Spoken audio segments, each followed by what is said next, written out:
It's the amazing Rico Brogna podcast with your host, Evan Roberts.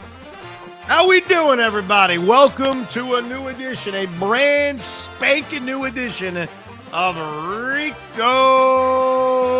Brogna. We are recording this, or you're watching this live on a very, very late Saturday night into Sunday morning because we have a niblet of Met catnip. I wouldn't even call it news. I would actually call it a Scott Boras special. Scott Boras leaks information to his guys. One of his guys is Jon Heyman, and that little bit of Met catnip obviously involves the New York Mets and Juan Soto. So if you are listening on Sunday morning or listening live on a Saturday night, here's what you need to know. The New York Mets, according to Jon Heyman, I mean Scott Boras, according to Scott Boras, I mean Jon Heyman, the New York Mets and Steve Cohen had a, quote, very detailed meeting with Juan Soto in California. According to Scott and John, Mets owner Steve Cohen led a contingent of high-ranking Met officials to meet with superstar free agent hitter Juan Soto Saturday in Orange County. All early signs suggest the meeting went extremely well, and the Mets remain viewed as one of the favorites for the services of Soto, who helped the Yankees reach the World Series in his initial season in New York and is the top priority of both New York teams. So, a couple of things. When does a meeting go badly? Or if a meeting does go badly, when do we hear about that? Within days of the meeting or within hours of the meeting? I remember LaMarcus Aldridge was a free agent in the NBA many years ago in the prime of his career. And it came out well after the fact that his meeting with the Lakers didn't go that well because he thought it was all about glamour and Hollywood, and it wasn't about what he cared about, which was basketball, X's and O's. When he met with San Antonio and Greg Popovich, that's what they kind of talked about, and he ended up signing with the Spurs. But if memory serves correct, that information came out after the fact, after the decision was made. When you're in the process of making a decision, especially in the case of Soto, where there's no salary cap. There's no max contract to hand out. Literally, you're just trying to drive the price up as much as you can. There are no bad meetings. So while as a Met fan, you hear, yes, Steve met with him. Yes, David Stearns met with him. And yes, very detailed. It went well. This is great. I'm fantasizing about Juan Soto on my team. And all that may be true. When does a meeting go bad and it's leaked out that it went bad? And let's not forget the Boston Red Sox had a meeting with Juan Soto, and I remain skeptical that Soto and the Red Sox are actually going to agree to a marriage. But they met with him, and they had a great meeting. And it was very, very impressive. And the Blue Jays reportedly had or will have a meeting, and I'm sure that will be very impressive. So I don't mean to throw cold water all over this, or at least this of the meeting went well. Of course the meeting went well. The meeting was going to suck. Well, Steve Cohen was going to walk in there and say, you know what? We don't know what the hell we're doing. We're a bunch of idiots around here. Or something that was going to turn Juan Soto off. I want to make this very clear so we all know what's going on. This is Scott Boras being Scott Boras. This is Scott Boras telling the Yankees, telling the Red Sox and the Blue Jays, boy, you better watch out for the Mets. Not only does Steve Cohen have a lot of money, but boy, they were really detailed about their plans, not just for Juan, but for the future of the organization. Same thing they did when a report out of Boston came out a few days ago that the meeting went well. Now, you could argue that these leaks sometimes come from the franchise because the franchise wants to show their fans that they're taking winning seriously and they're trying to get the player. But what I would warn the Mets, the Red Sox, or any other franchise that does leak stuff like this out, having a productive meeting with Juan Soto is not impressive. Signing Juan Soto is impressive. We as fans, especially fans of the Red Sox and fans of the Mets, we're not impressed by your trying to get a player. We're impressed by you getting the player. So I don't believe necessarily the Mets leaked this out or the Red Sox leaked their story out. It's Scott Boras leaking it out. It's Scott Boras telling America and telling all these different teams, hey, boy, Mets are tough. You better up that ante. Red Sox, they're pretty appealing. They're telling Juan about, boy, think about all the great Dominican players that played for the Red Sox. You could be next in line. Look, I'm sure there are a lot of great pitches that every team can come up with. At the end of the day, and this is so big for our owner, for the owner that we all love right now, this is his moment to show us all that he's legit. Now, I get he's spent. He has spent. The Mets had the highest payroll in baseball, and I appreciate that. And what he did with buying off the contracts of Max Scherzer and Justin Verlander to get prospects, I appreciate that too. I don't think there's any doubt Steve Cohen is a big market owner. He is a far cry from what we experienced with Jeff Wilpon and Fred Wilpon. But what he needs to prove right now to all of us is that he's not just a big-time owner. He's the guy we're waiting for. You see that clip the other day that came out. He did an interview on CNBC, I think it was. And Steve drops, I want to win. Money doesn't matter. I want to win. And what I would say to Steve is prove it. Now, you've proven it to a degree. Don't get me wrong. Again, I appreciate the money that you have spent on this team. But if you really believe money doesn't matter, I got to go win, then I'm sorry. This guy who's a free agent, this 26-year-old in the prime of his career, that's the guy you buy. Because for the most part in free agency, and we just did a podcast a couple days ago with all the starting pitchers that are out there. We're going to do a few coming up over the next few days on relief pitchers and position players. It is rare that you have somebody this good and this young available in free agency. So while I love hearing how detailed the meeting was, it was a, quote, big production, make the highest offer. That's it. You have to make the highest offer. I have some emails we'll get to on this pod today from Met fans actually arguing against Juan Soto, and we'll hear them out, and I'll read them, and I'll respond because obviously I disagree. This is the guy you go after. Doesn't mean he's the perfect player. He's not the perfect player. There is no perfect player. Doesn't mean there isn't risk at the end of a 15-year contract. Of course there is. But this is the free agent you wait for. And if you talk yourself out of Juan Soto because of whatever you want to come up with, his defense is average, his base running isn't great, I can't give 15-year contracts, I promise you this. If you find enough reasons to talk yourself out of Juan Soto, you'll talk yourself out of every free agent ever. That's the reality. You will always find a way or a reason to not go after a player if you're going to find reasons to not go after Juan Soto. So I'm glad they had a very detailed meeting. I would love to be in one of these meetings and just hear everything that's said. If you met with him for 3 hours, we had heard in the Red Sox report that the Red Sox met with him for like 4 hours. What the hell did you do for 4 hours? Like, what did you do that kept his attention for 4 hours? Did you go through the whole minor league system? Like, did you really break down everybody in the system and explain that to him? And you also hear, we're not sure if money was discussed. Heard that in the Red Sox report, hearing that in this New York Post report. We don't know if money was discussed. Okay, well, that's the end-all be-all to this whole thing.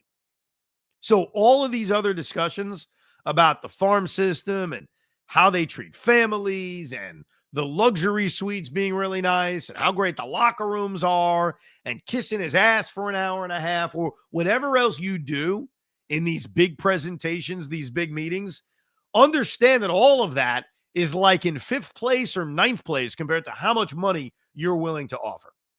Because that's what it's going to come down to. But you think to yourself, all right, what did the Mets put together in this big presentation?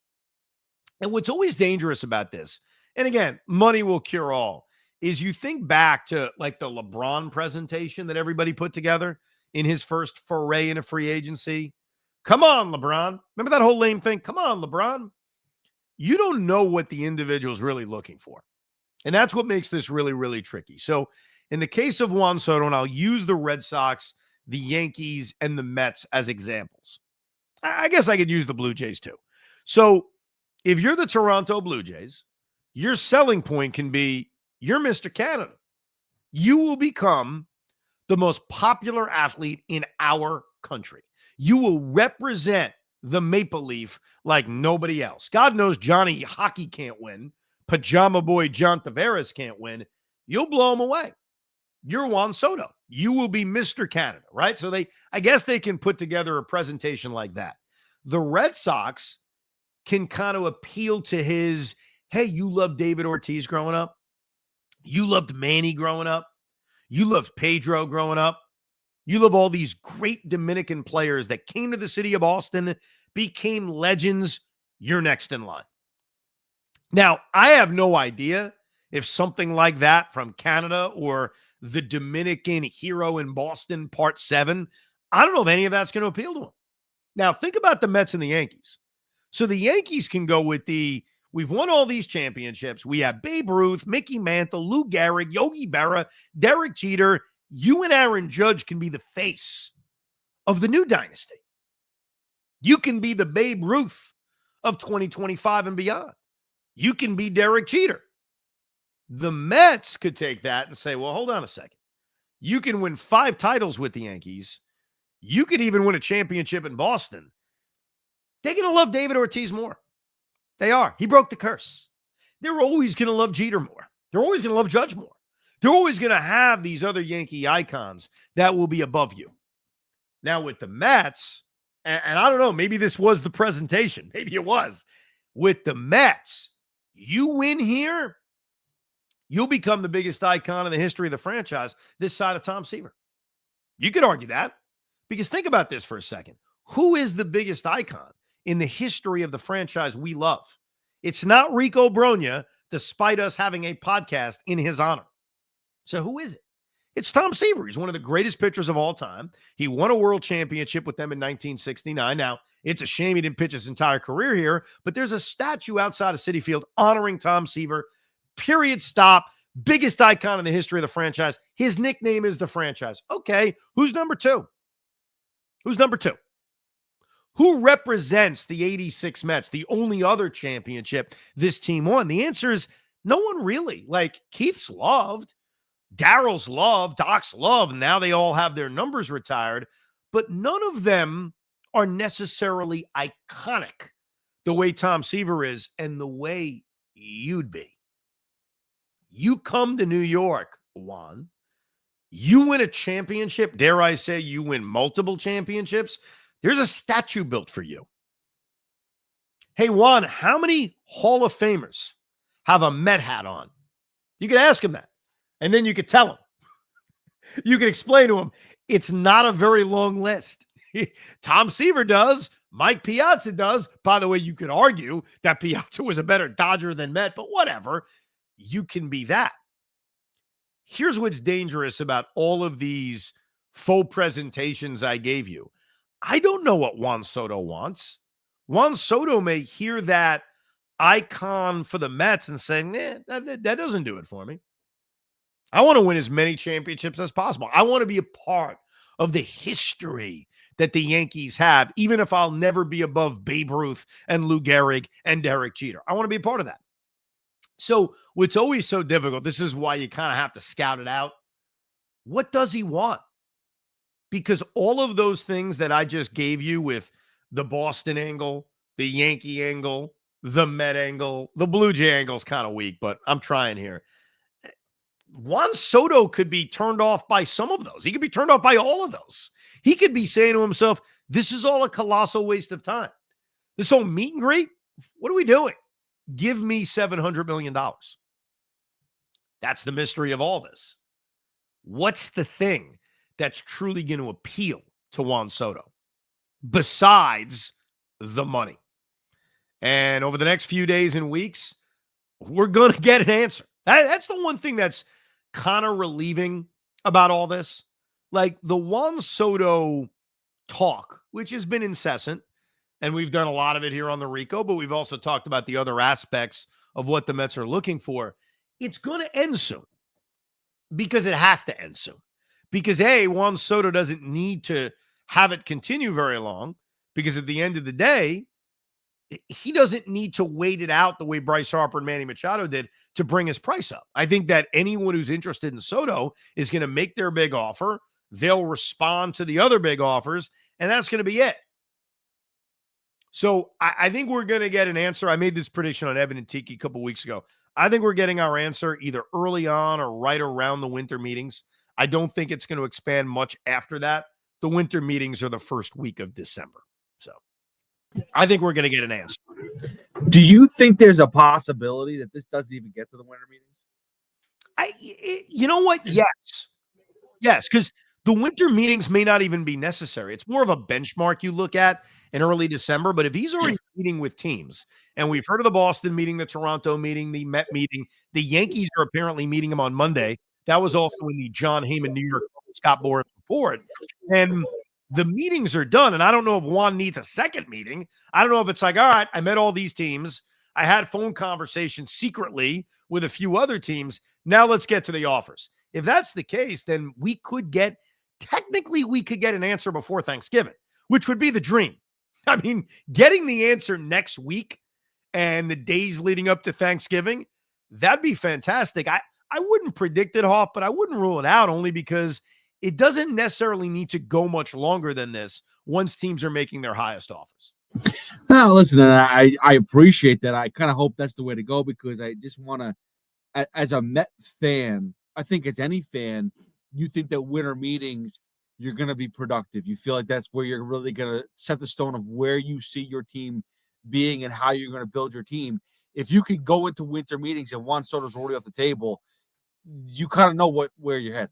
Yeah, you know, okay, this is what we have to do. It changes kind of everything about your offseason. Now, I do want to address something that I think it's kind of related to it. Greg Brunswick sent an email. He was very upset with me, and he was upset with something I said on the radio show I do with Tiki, in which I talked about the Mets and I talked about the year they had in 2024 and how it reminds me of 2000, in which it was a great year. Mets had a great year in 2000, got to the World Series. But when you really look at the roster and you look at, especially in this year's case, the guys that are free agents, the Mets have to respond with a big offseason. That running it back, which is almost what the Mets did in 2000, minus losing Mike Hampton, is not enough. And I was making that point that this is a very important offseason for the Mets, not just in terms of go get Juan Soto, but even if they do succeed in the Juan Soto sweepstakes, they got a lot to do. They have a lot of innings they need to replace in their starting rotation. They've got a lot of bullpen questions. And even offensively, they got a lot of questions. We know Vientos. We know Lindor. We know Nimmo. We know Alvarez. Those are 4 out of 10, including DH. Really 9 because pitcher is kind of separate. That you have questions on. Is Pete Alonso coming back? Who's the first baseman? Who is the second baseman? Are you running it back with McNeil? Is it Iglesias? Is it one of the younger players? Who's the center fielder? Who's the right fielder? Is it Starling Marte? Who's the designated hitter? They have a lot of questions. And so Greg took something I said. He said, Evan, you said on your show, quote, when you look closer, the Mets were not that good last year. I find that statement extremely disappointing, sad, and infuriating in equal measure. The Mets went 67-40 to end the season, meaning they played .626 baseball for exactly the final 2/3 of the season, a la a 101-win pace. And then they went 5-2 against 2 division winners in the first 2 rounds of the playoffs, with 5 of the 7 games on the road. They weren't that good. In addition to the magic, this team proved beyond a doubt they were legitimate.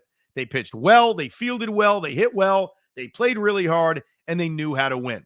Your sentiment that they weren't very good is not a realist take. It's a joyless one, and it's hurtful to hear from one of our own as if this team was some kind of fluky joke. So I want to address this because it may be my fault that I didn't express this well enough. It's not that last year wasn't real. It's not that last year was all fluky, and it's not that they weren't that good last year. It's that I can't expect them to be that good next year without changes. Last year is last year. By the way, we're going to have an award show debuting Sunday night And then, of course, you could download it anytime after that. Or we're going to hand out awards from the 2024 season. And you will hear in that podcast my joy. It was a joyful season. What I'm expressing, even if it may come out the wrong way and harsh, is that they have to have a monster offseason to offset either the guys that are free agents or the guys that aren't going to match their performances from a year earlier. That doesn't mean I don't think they were good last year. They were great last year. Last year's over, though. Last year's results are in. They won 89 games. They won 2 rounds of the postseason. They got within 2 wins of a World Series. All facts. You mentioned what they did to close the season. All facts. I'm not arguing with that. They had a wonderful season. But, and here's the caveat, they have 550 innings that are free agents. Even if you bring those 550 innings back, do you think they replicate the performance of last year? Honest question. Honest question. Do you think if they ran everything back the same way, you think Jose Iglesias is hitting 337? Do you even think, and this one's probably the harshest of it, do you think Lindor replicates his season? I love Lindor. Francisco Lindor had an incredible year, and I don't think he's going to fall off a cliff. That's not what I'm suggesting, but he had his best year as a Met. He had an MVP year. Do you think he's going to do that again? Do you think he's going to replicate the incredible second half he had? So it's not to downgrade last year, Greg, or anyone else who took that way. It's not. It's how important it is to add this year. The Mets screwed this up in 2000. They had very different ownership, but they screwed it up. They screwed it up by losing Mike Hampton. Maybe not all their fault. The school system of Denver was very good. But you lose Mike Hampton, you know what they should have done in free agency? Sign Mike Mussina. They were never even involved. And he signed with the New York Yankees. Alex Rodriguez, the Juan Soto of that era in terms of age and awesomeness, wanted to be a Met, and they screwed it up. So I do think it's very similar. And my warning to Steve Cohen, don't let Juan Soto become A-Rod. Don't let that opportunity be missed. I'm telling you right now, and I think some Met fans will excuse it, they can't miss on this guy. It doesn't mean they can't build a winner without him. It doesn't mean there isn't a fine plan B. There is a fine plan B. We'll lay it out. There are ways for this team to feel improved off of last year without signing Juan Soto. I admit that. But that's not their best plan. That's not the best of the best plans. The best plan is to get the 26-year-old guy in his prime. And I'm afraid that if they don't, for whatever reason, but really the reason that would annoy us is not being the highest bidder. Again, if Juan Soto takes less money to stay with the New York Yankees, you have to respect that. Now, you could argue that Steve should have gone even higher, depending on what that highest bid offer was. It was one of the arguments I made about Yamamoto last year. If you wanted him, don't bid 300, don't bid 325, bid 400. May sound crazy, but that's the truth. So I think that the Mets have to have a very aggressive offseason. Let's see if they can back that up. Now, let me get to some of your emails concerning Juan Soto. Lance writes, the Mets need to keep Pete, try for Juan Soto, but I actually agree with Ron Darling about Juan Soto. Dynasties are built by keeping a core together. Like the Yankees in the 90s, I don't think they had any of the top 10 or even more hitters in the game, but they had bonded and were clutch and had the perfect chemistry. Scott Brocious, Paul O'Neill, Tino Martinez. After 2001, they didn't win it again until 2009, and the 4 out of 6. Look at the Astros or the Giants. Keeping a good core is more important than adding one great talent. Okay, so a couple things about this. I'd love for the Mets to be a dynasty. That would be amazing. First, you got to win one before you're a dynasty. I don't think using the Yankees formula from the late 90s and saying, see, that's how you do it, is the answer. They also had a core of Derek Jeter and Mariano Rivera and Andy Pettit and eventually Jorge Posada and Bernie Williams. Like, that's not the same core the Mets have. And I think what you do need to do is prioritize great players. I'd love to keep Pete Alonso. I think the Mets, if we're being serious about taking their success of last year and moving it a step forward, I'd keep Pete and sign Juan Soto. Because I think one of the things we forget is, even though Soto's a better player than Pete, if you sign Soto and lose Pete, you replaced a very good offensive player with a better offensive player. But what about the rest of your roster? I would love the idea of keeping Pete, hoping he has a better year, maybe he has the same year, but adding Juan Soto along too. I don't think you should overthink you have to keep this core, and signing the superstar doesn't make you a dynasty. Look, every team is built differently. Look at the Dodgers. We all want to be the Dodgers. Their whole core was bought. Mookie Betts was bought. Freddie Freeman was bought. Shohei Ohtani was bought. For the year, Teoscar Hernandez was bought. And oh, by the way, you want to talk about keeping your core? Where's Corey Seager? You see him? They didn't keep him. So I disagree with that. But continuing on, Lance writes, you're bugging wanting him, Juan Soto, for 15 years. Name one contract of 10 plus years that worked after year 6.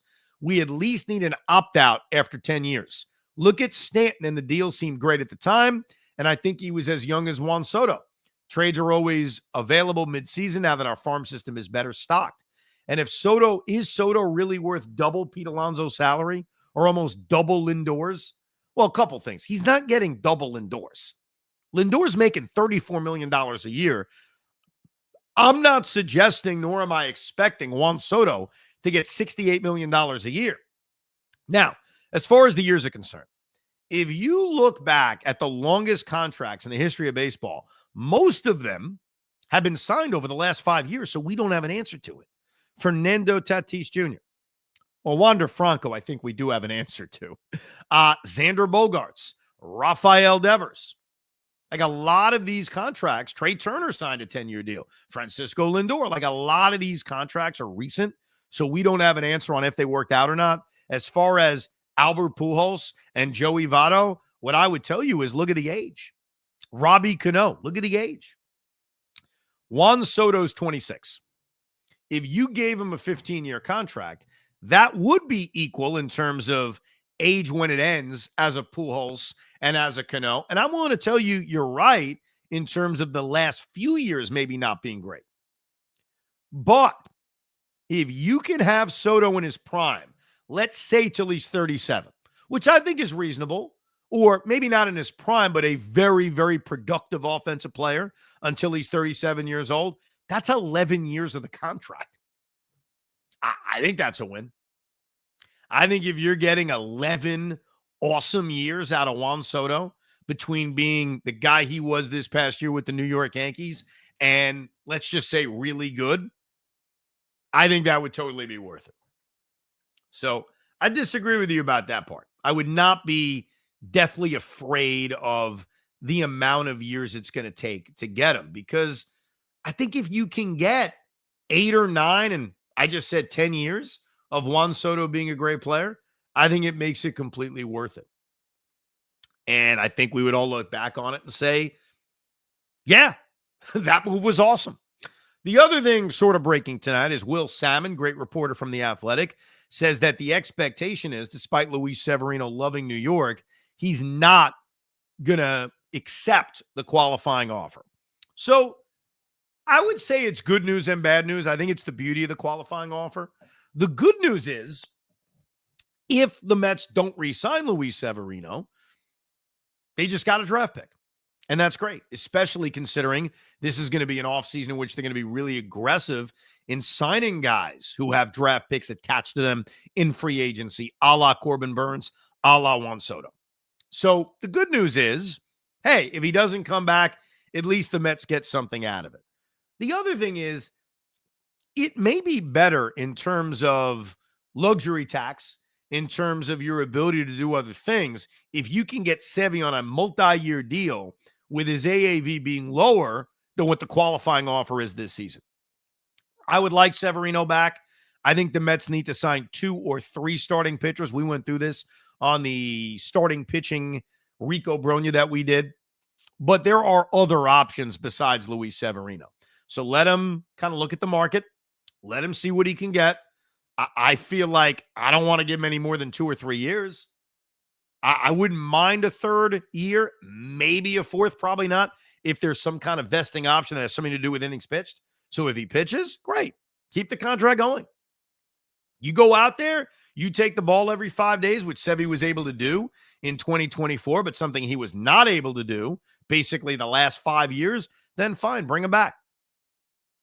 But this is a part of why this offseason is so important. They have a lot of innings they need to replace. And quite frankly, they have a lot of offense they need to replace. Jose Iglesias played 90 games and hit .338 and had the third highest WAR on the New York Mets. He's a free agent, and if you keep him, you have no idea he's going to give you the same production. Pete Alonso, for all the crap he gets for the year he had, hit 34 home runs. Okay, you lose him, you have to replace him. And keep this in mind. I said this before about Soto.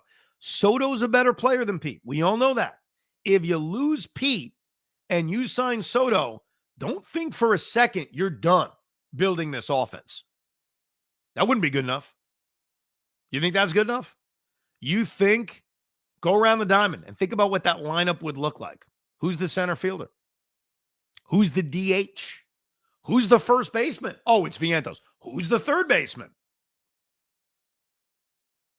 Anyhow, I like to read instant reaction emails. So those that are watching right now, Rafael Vasquez writes, setting yourself up for disappointment. And he sent the email 30 seconds ago.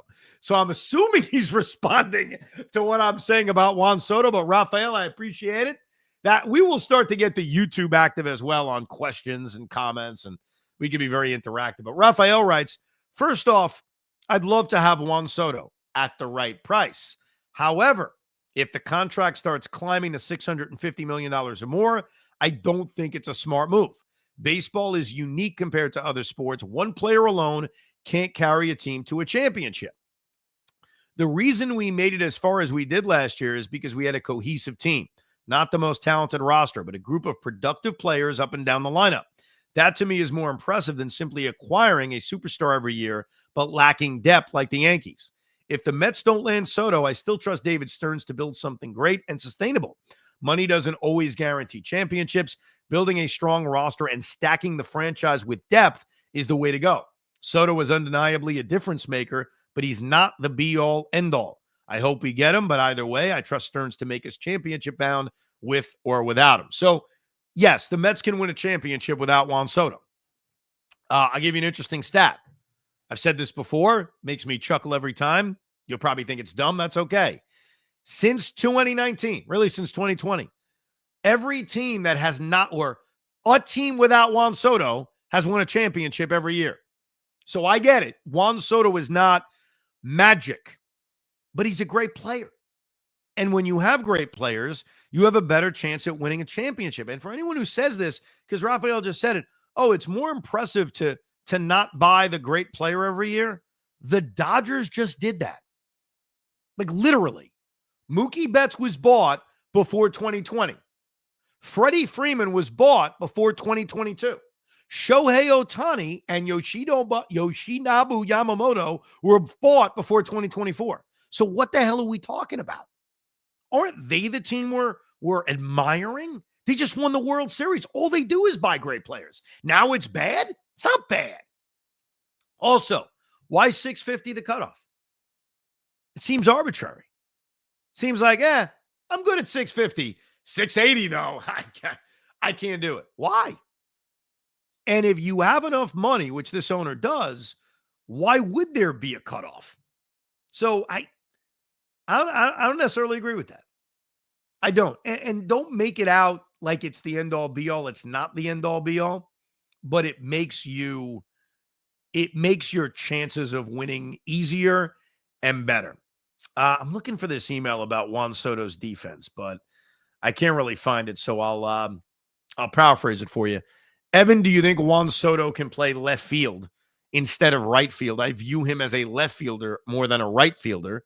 Where would the Mets play him if they sign Juan Soto? So there's a few things about this. Obviously, Brandon Nimmo is not going to play center field. I doubt it. David Stearns made that comment at the GM meetings a few weeks ago. They prefer Brandon Nimmo to be a left fielder or at least not a center fielder.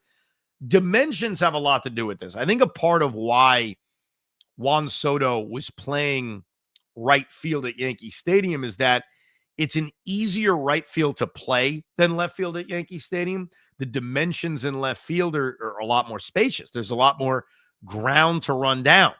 So Alex Verdugo, who is a better left fielder, made more sense for the Yankees in left field. If you look at Citi Field's dimensions, it's actually kind of the opposite. If you go down the left field line at Citi Field, it's 335. If you go down the right field line, it's 330. So it's a little bit deeper down the left field line. But here are the differences. In left center, left field is only 358. Believe it or not, it's one of the shortest left center fields in all of Major League Baseball. That's Juan Soto's power area. So offensively, Juan Soto likes hitting at Citi Field. It's a slight advantage. Maybe they used it in the presentation. But right center field's 375, which is a significant difference. So right field is significantly deeper when it comes to the left center versus right center. If you go to deep left center field, it's 385. Deep right center is 398. So you see right field is a bigger ballpark than left field at Citi Field, which logically would say, hey, he's not a great defensive player. Does Soto fit better in left field at Citi Field than he did at Yankee Stadium? The answer is yes. The answer is undoubtedly yes. But then you got to start figuring in Nimmo. Nimmo's got no arm. And you want to talk about not having an arm? Juan Soto's got a better throwing arm in right field or in left field, anywhere you put him, than Brandon Nimmo does. So even though on paper Soto fits better as a left fielder at Citi Field, do you feel comfortable playing Brandon Nimmo in right field?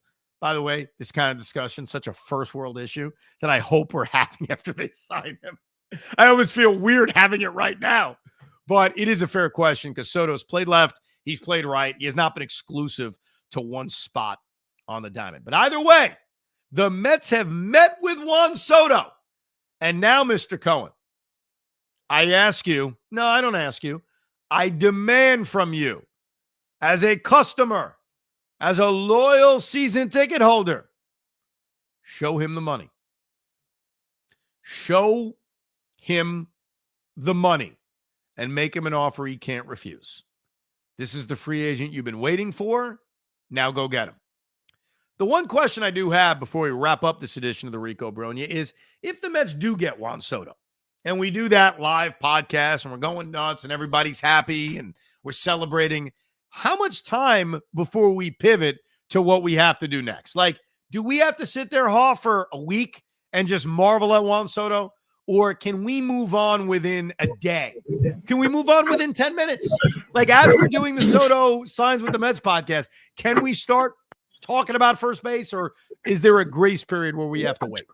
No, it's like seconds. Like, oh, Juan Soto has been signed. Good. Here's my laundry list of what we need to do next. That's it. It's done.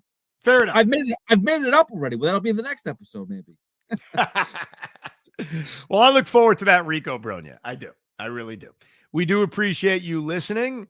If you're watching us live, thanks for hanging out with us on a late Saturday night, early Sunday morning. If you downloaded this on your Sunday, enjoy your Sunday. We have a Rico Brogna coming up that we will post or we will produce for you Sunday night.